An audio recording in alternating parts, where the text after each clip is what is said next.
I honestly have no words. I am speechless to describe what just happened at Daytona. Like, what happened? Justin Haley won the race for Spire Sports. Justin Haley in the 77 underfunded start and park car just won the Coke Zero Sugar 400 at Daytona. What happened?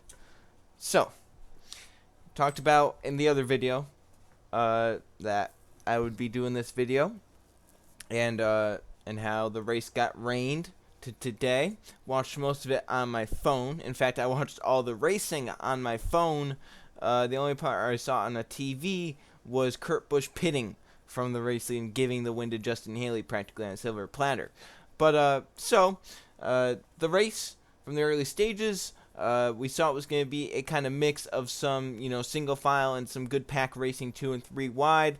At points throughout the race, we saw that the cars were hard to drive because, of course, they had set the cars up for nighttime conditions. It rains, now they're under the daytime hot, slick racetrack, and made the drivers drive the car. But I think that also created a really good race. It was more about finding the balance between handling and speed more so than just speed, and that kind of helped cars fall back through the field or, kind of lose the lead at points. We saw drivers be able to hustle it. And at the end of stage number 1, Joey Logano made a pass on Kevin Harvick on the last lap, and Logano got the stage number 1 victory. Stage number 2 saw some Chevrolets lined up like Austin Dillon, Alex Bowman, Chase Elliott, William Byron, Kyle Larson, Jimmy Johnson. They ended up winning the stage. Austin Dillon won that stage. And then stage number 3 was crazier than crazy. We saw some interesting moments throughout the race for sure. It all started with Brad Keselowski giving a bump draft to Kevin Harvick off of turn number 2. Remember, Keselowski, I never really talked about this, but Keselowski before the race, during practice, sent a message to the field that he was not going to be lifting if someone threw a bad block by running through William Byron, who shifted lanes in front of Brad Keselowski. Something I would not call a block, but he, quote, sent the message in practice that he was not going to be lifting. So he went to push Kevin Harvick off turn 2, laid into his bumper, and got him really sideways through the corner. Harvick somehow hung onto the car, to the amazement of Dale Jr. up in the booth, who started shouting about how amazing of a save that was out of Kevin Harvick.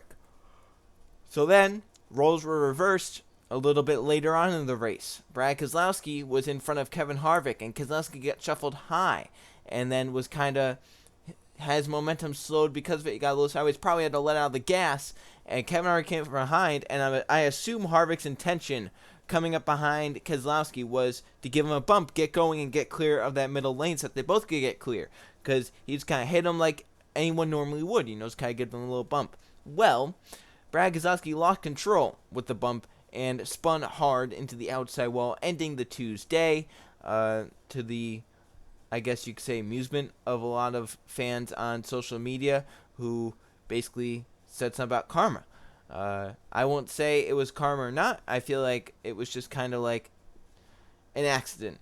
It just was the bump was supposed to be meant as a help, and end up spinning drivers out. We've seen it before, with tandem racing, and even before that, we've seen drivers try to bump each other and they spud each other around. That's just kind of a product of I don't really want to say plate racing because we're not plate racing anymore, but it's a product of Daytona and Talladega racing, where you kind of try and do something like that and it doesn't really work out. And then also saw an interesting moment in the race. Ricky Stenhouse Jr. had the lead, and coming off turn number 4, blocked Kurt Busch, then went up a little bit and gave Kurt the bottom lane. Kurt got his nose to the inside, and Stenhouse come off, and Kurt was not lifting. He was already there, and spun down to the inside. He did not hit anything and actually continue on in the race, and got damaged in the later incident. And we're talking about that later incident in just a little bit. But yeah, so apparently some drivers thought that others wouldn't lift, and when Stenhouse cut down, it spun off of Kurt's front nose. Nothing really Kurt could have done there. I mean, he was to the inside of Stenhouse already, and it's not like he was behind him, and it happened. He was already to his inside, and Stenhouse was kind of cut down. Kurt really couldn't have done anything. But then another wreck just like that happened, but instead this time it was in a worse spot. When Stenhouse got spun from the lead, it happened off turn number 4. He spun down to the inside, didn't come back up the racetrack. Well, as fate would have it, Austin Dillon took the lead from Denny Hamlin with about 40 laps to go. Let's say something like that. About 40 laps to go, Austin Dillon grabs lead from Denny Hamlin. Clint Bowyer with him.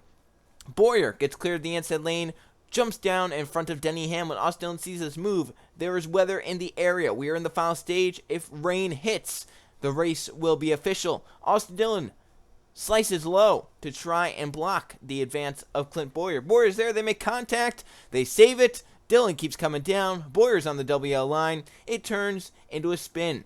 That spin turns into a massive crash of about 19 cars getting collected in front of the whole field. Drivers like Chase Elliott, Alex Bowman, Eric Jones, Kyle Busch, Martin Truex Jr., Kyle Larson, Paul Menard, Clint Bowyer, Denny Hamlin, Joey Logano. So many cars involved in this massive crash in turns 1 and 2, and it left Kurt Busch with the lead, William Byron in second, Jimmy Johnson in third, and some others back behind him. Landon Cassill was up inside the top 10. The number 77, Justin Haley, was up in the lead pack now. So the yellow flag comes out. Kurt Busch staying out. There was rain in the area. He knows if that rain hits, I'm most likely going to be the winner of the Coke Zero Sugar 400 at Daytona. Stays on the racetrack. Some others come down pit road thinking, hey, we'll get this restarted. So some drivers come down pit road, and then later on under yellow, with about 34, 32, or 35, 34 laps to go, NASCAR says, all right, gives them the 1 to go. Next time at the start-finish line. Kurt Busch's crew and spotter here, and this says, all right, 1 to go to the line, what do you want to do? Crew chief says, well, we'll come down pit road, we'll get back green, then we'll try and get up through the field again. Kurt Busch comes down pit road. Landon Cassill in second place follows him down pit road. This leaves Justin Haley with the race lead in the 77 car, hoping for a miracle to happen, and Hendrick Motorsports teammates of William Byron and Jimmy Johnson second and third behind them, countless other underfunded teams inside the top 10, top 15. So, they're on the backstretch, getting ready to come take the green flag. However, lightning strikes within 10 miles of the racetrack, within 8 miles of the racetrack. And the race has to be put under a red flag condition. Fans have to evacuate the grandstands, and you have to wait 30 minutes for no more lightning strikes. So, NASCAR goes into a weather holding pattern. Lightning strikes at one time. Some rain comes through. However, it's not bad rain. It's only gotten half of the backstretch in turns 3 and 4. NASCAR says, all right, we are drying this. They dry it. They get it dried. Drivers are in their cars, ready to get going. They're about to fire the engines back up when lightning strikes again. Lightning strikes once again, and they have to go back into the 30-minute lightning clock because for the safety of the fans. Now, in my opinion, NASCAR did what was right. We've seen lightning is nothing to play around with. And I've experienced that firsthand because I was at the 2012 August Pocono race where people were struck by lightning, and because NASCAR and others didn't red flag it sooner than they should have. In fact, we left the racetrack. We left the stands when they were still under yellow. They had not parked the cars yet. We had left the racetrack because looking at the radar, there was nothing good coming towards the racetrack. So we left. On the way back, it started pouring, lightning everywhere. Probably the worst storm I've been in that did not include something like a tornado in it. Like, it was crazy what type of storm that was. So NASCAR learned from that mistake, and with fans being killed and whatnot. And they said, okay, we'll give better notice. If there is lightning within 10 or 8 miles of the racetrack, then we have to red flag it. We have to stop it. We have to get the fans out of the grandstands. So that is a great safety feature, and I think it's the right safety feature. I also think that the 30-minute time that they have after is the right time because you kind of, lightning is not something to play around with. Lightning can strike whenever with the same cell. You have to wait for that cell to move out of that, radius of the racetrack. So props to NASCAR for their safety innovations, I guess you could call them. Every sport has something like that, but props to them for following by it and not doing what they did at Chicagoland. Because at Chicagoland, there was no reason to throw the green flag for 11 laps of action because there was lightning within the area, and I feel like they should have definitely red flagged it at Chicagoland and not gone green. But they learned, and they did not let it go green at Daytona when there was lightning in the area. So it's all right, 30 minutes. The radar looks clear to the west of the racetrack. All they have to do is just wait. There's no rain in the area. They don't even have to drive the racetrack. They already drive the racetrack. All they have to do is wait another 30 minutes. Well, a little bit into that, more lightning strikes within the range, so they have to go back to that 30-minute clock. And then it starts raining. But it's fine. It's light rain. Only sprinkles. Just have to wait. However, Florida weather is very crazy. And it starts filling in. And it starts just kind of increasing the amount of rain that's coming, and it starts to change a little bit where it's coming from. It's coming from the south now, and then it starts raining and raining and raining and raining hard and coming down. In fact, we were waiting there for quite a while with the rain, just ton of rain coming down. No matter the lightning matter, it was all about the rain coming down the racetrack. And would NASCAR want to wait around and drive this racetrack? Because they would have to wait at least an hour and 30 minutes for the rain to stop, and then another 2.5 hours for the track to dry. I was all for NASCAR trying to get the race back going when it wasn't raining. Once it started to downpour, I had said if they lose that track, they have to call it. Because at this point, you've waited so long for this race. You got it to its scheduled distance. I understand. It's the last Firecracker 400 at Daytona. You want to end it out under the green flag. However, it was not going to happen with how much rain was coming.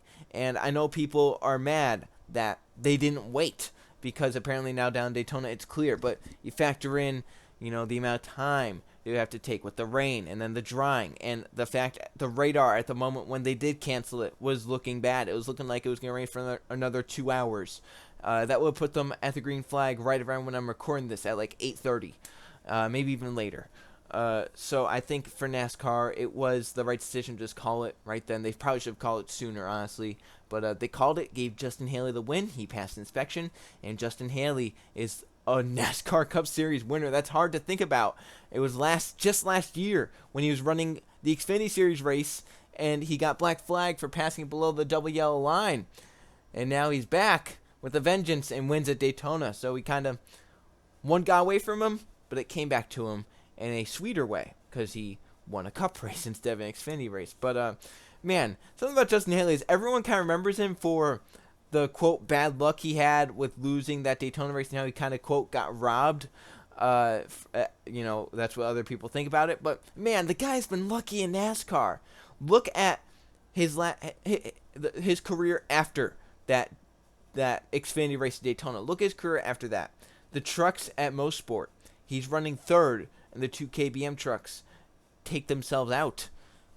And then you look at Texas. He's running a distant second. Todd Gilliland has the win locked up.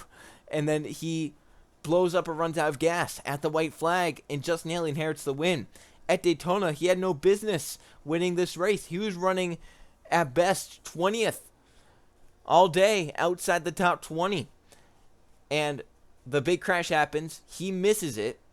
The lightning comes. Kurt Busch pits. The lightning comes. And then Haley's inherit the lead. And then they have the track dried, ready to go. And a rogue lightning strike happens out of nowhere. And without that rogue lightning strike, Justin Haley does not win this race. That rogue lightning strike set everything up for Haley to win this race. If that one does not happen, they go back green because they were just about to fire the engines in those cars. They had the track basically dry. It would have taken maybe 5 minutes at most for them to go back green. The next lightning strike happened about 18 minutes down the road. So they would have gone back green. Maybe it would have, the lightning would have come. They would have had to red flag again. Who would have been leading at that point? Would they have wrecked again? No one knows. But, man, it was just a crazy race. A very fitting way to end the last race at Daytona in July. Because this race, the past few seasons, or this weekend, the past few seasons has been plagued with some weather issues. We've always had kind of rain in talks when we come here to Daytona in July. Not saying it's going to be any better in August when it's hurricane season. Not saying I like the move to August either. I understand why NASCAR and Daytona wanted something like that. Daytona has had its attendance for this night race dwindling for some time. They want something that'll rejuvenate the life back into the race, and they think that the playoff, the cut to the playoffs will be the one that does it. We'll see how Indy does. Hopefully, I'm gonna be optimistic. Hopefully, both are a huge hit, and both increase attendance and some ratings go up. Even though I'm not a fan of Indy in July, and not a fan of a race like Daytona being the cutoff to the playoffs, because that's kind of too random for me. But hopefully everything works out fine, and for those 2 dates next year, and we'll just see how that goes. But I don't know, what much more to talk about. Haley wins. He's the 8th Cup winner this season. Remember, I made the prediction at the beginning of the year that we would only have 12 winners in this season. So far, it was looking good at the beginning. Now we've had 2 back-to-back first-time winners in the Cup Series. Predictions starting to look a little hazy. We'll just have to let that Kyle Busch and Martin Truex Jr. continue their dominance. We have Kentucky next week. That one's going to be... Oh, boy, Kentucky. Yeah. We're going to go back to reality. We've had 2 good races back-to-back. We're going to go back to reality with Kentucky, and it's going to be kind of like Texas, I'm going to assume. Repave, and they're going to be running one group, I assume. But, yeah. I also was kind of confused. So Justin Haley led 1 lap during the race. It was ironically the last lap that was run in the race. So I was wondering, I was like, does that count for a last lap pass? Because he only led 1 lap and it was the last lap. I was just kind of thinking about that, but NASCAR's prop challenge says that was not a last lap pass. So I guess that doesn't go, because one of the predictions I had was after 2018's 5 last lap passes, which ties for the most in the modern era of NASCAR, that we would only have 2 this season. So far, we have had 0 last lap passes, and I thought today was the first one, but I guess according to NASCAR, it's not technically a last lap pass. So still yet without a last lap pass in 2019. However, we still have a lot of opportunities for last lap pass to happen. Who knows? Every race from now on could have a last lap pass for the win. But I think that's it. That's all I have to talk about with Daytona. Kentucky, Loudon, Pocono, Watkins Glen, Michigan, Bristol, Darlington, Indianapolis on the road to the playoffs in 2019. Thanks for watching. I'll see you guys for the next video, which I assume is going to be signups. Signups for this week for the Gatorade Cup Series, Pennzoil Truck Series, and Target Series. So that'll be fun Wednesday, Thursday, and Friday. So thanks for watching. See you guys for the next video.